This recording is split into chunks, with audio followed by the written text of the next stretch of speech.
Good morning. Today is the 27th of September. See, I'm all confused because the phone wouldn't work. The 12th of Tishrei, the 27th of September. Okay, and we're continuing with our new mimer. God does not entrap his creations. And this is the second installment. And we're down at the bottom of the first page. So he said that the reason that Hashem revealed to us the Torah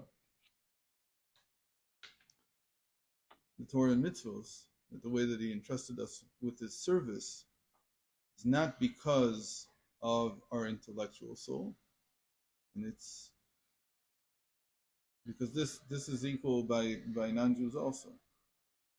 It's not because of our character.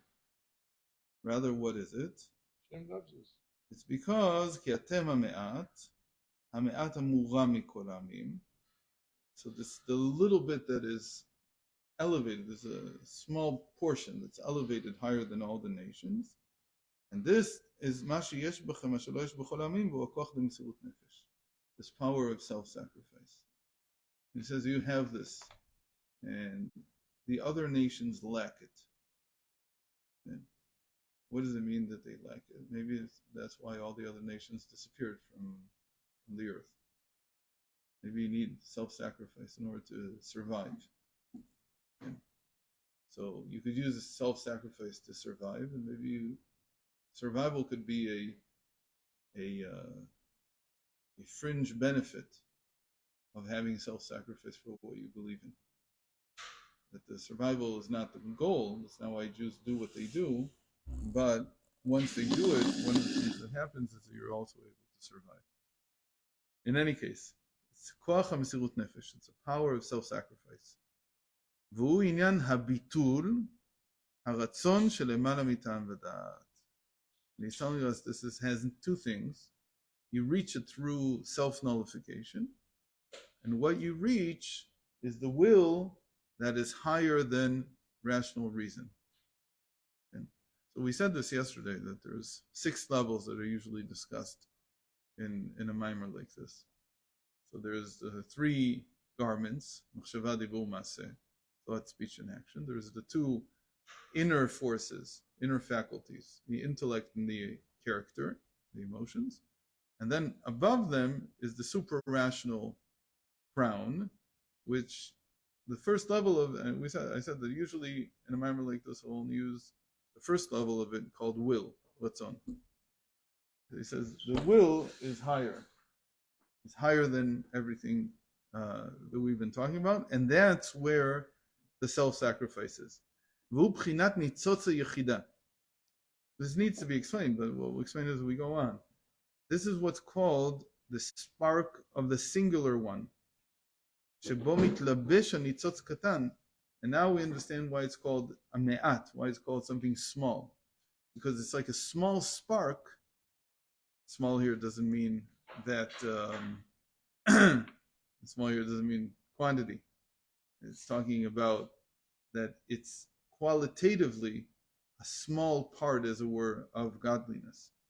And this small spark is what enclosed itself within the will.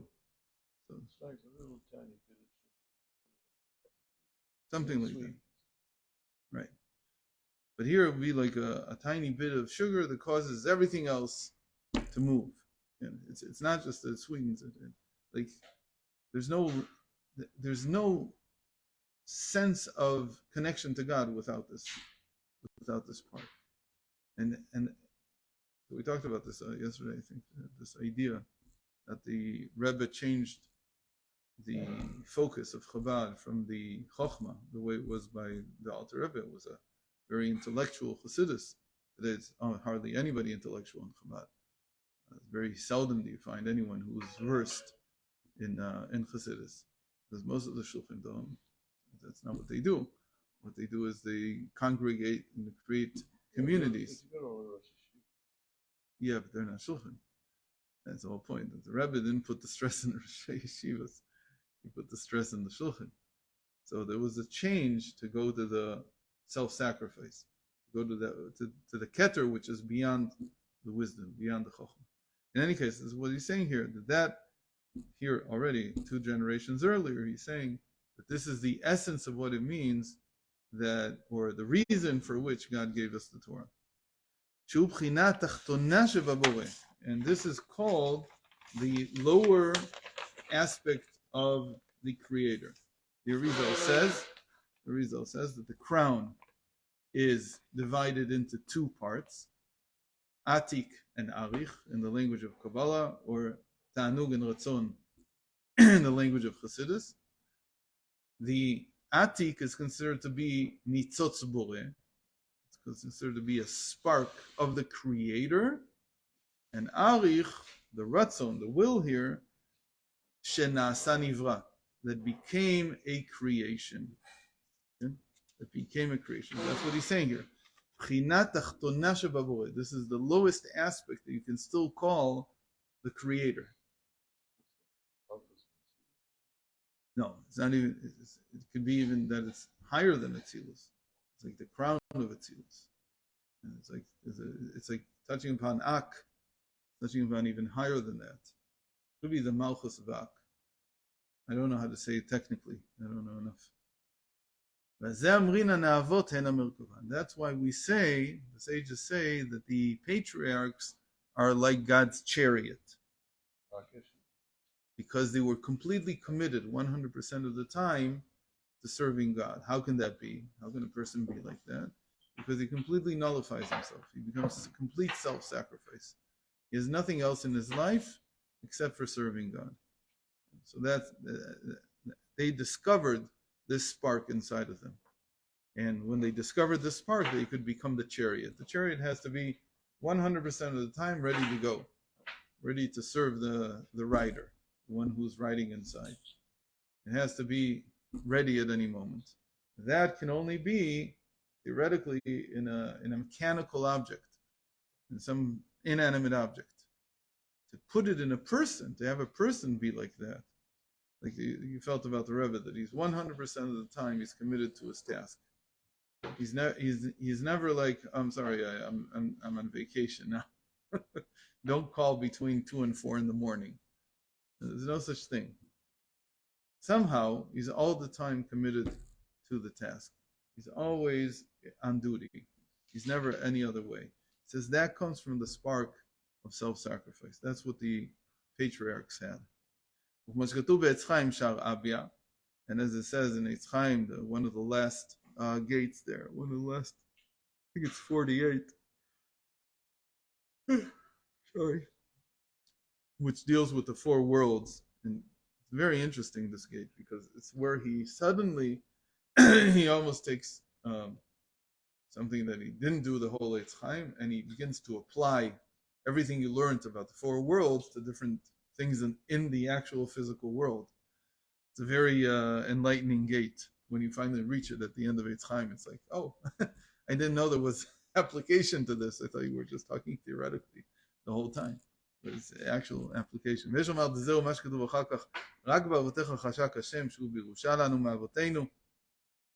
And we need to say that this is what it says right after that in the verse.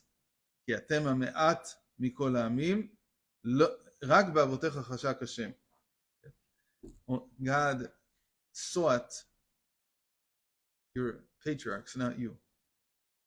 When he made the covenant, he made it with you because of the way that the patriarchs were. And what does that mean?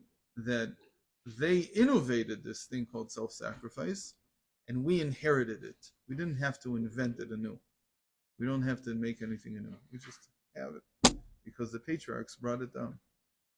So it's an inheritance from our forefathers. And this is the reason why God gave us the Torah and mitzvahs, because we have this spark of self-sacrifice. And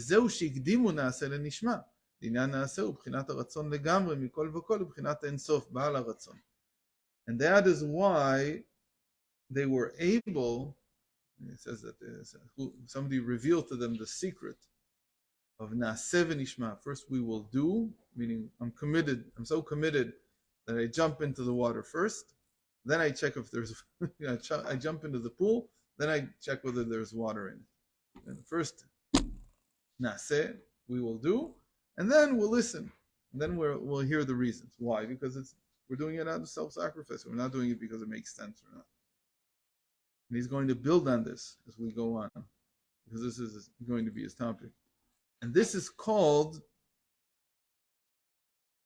the inyan naaseh ubchinat haratzon legamre. To do without knowing first is complete, absolute will. That requires me to nullify my will to accept Hashem's will. Should nullify your will before His will. And there I'm understanding that God represents the one who is the master of the will. Where did I get will from? Where do I have any of my motivation, any of my ability to do? Where is that from? That's from Hashem. I didn't make that up. It's like what the patriarchs discovered is it ratzon ve'it ratzon. There's will from above and there's will from below. The will from below I made. How did I make it? I saw that my friend has a very nice suit, so I want one also. So I want. Here's my will. That will came from my interaction with the world. The will that he's talking about is to be nullified before the master of all wills, Baal HaRatzon, the one who has the will, is to be motivated to do something, not because it makes sense to me, but because I'm connecting to something higher. I'm adopting, as it were, his will. He's the master of the will. And for this reason is able to forsake and to forego all his personal wills when it comes to doing mitzvot, doing commandments. There's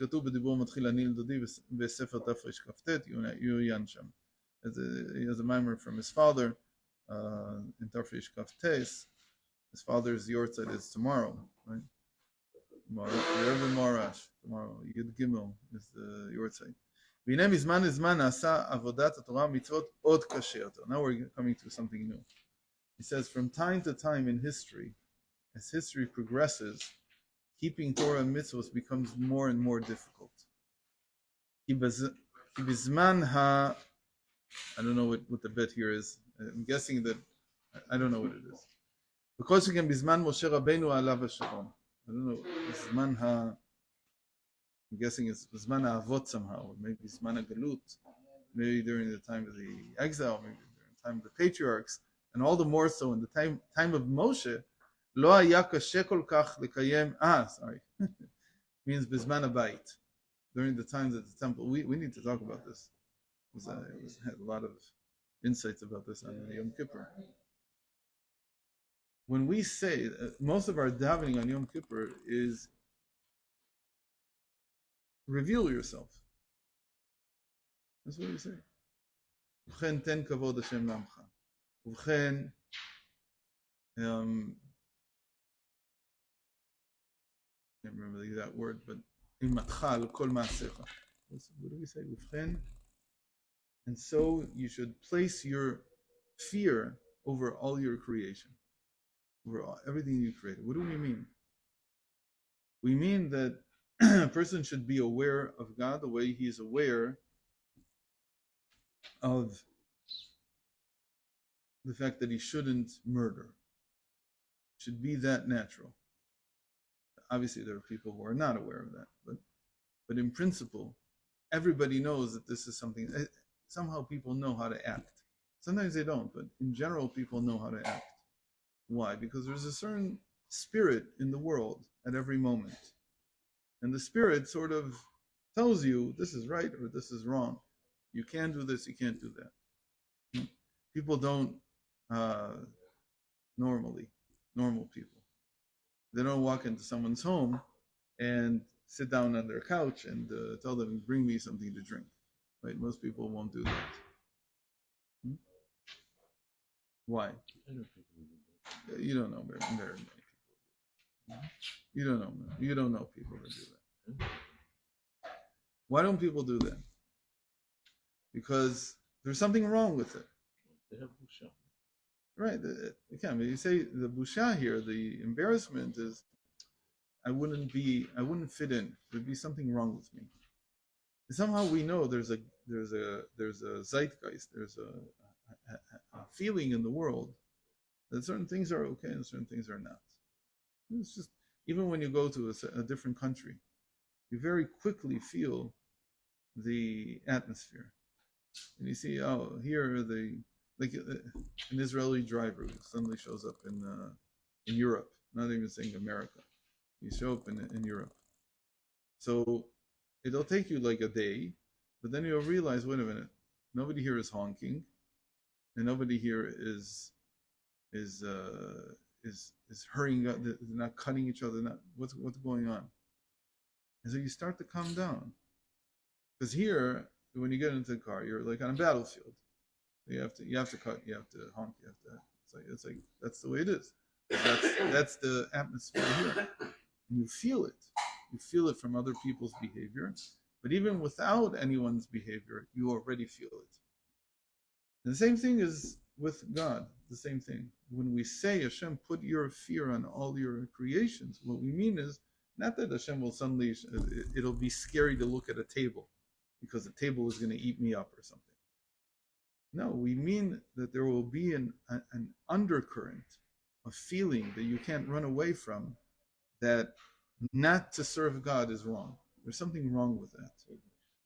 Right? That's what they felt in the time of the temple. We can't even understand where the world was back then. We can't understand how people were living. So he says it was much easier to keep Torah and mitzvahs. And all the more so by Moshe Rabbeinu, in the generation came out of Egypt. Why? Because it was a dor de'ah. It was a generation that had consciousness. Consciousness of what? Of God. They had complete consciousness.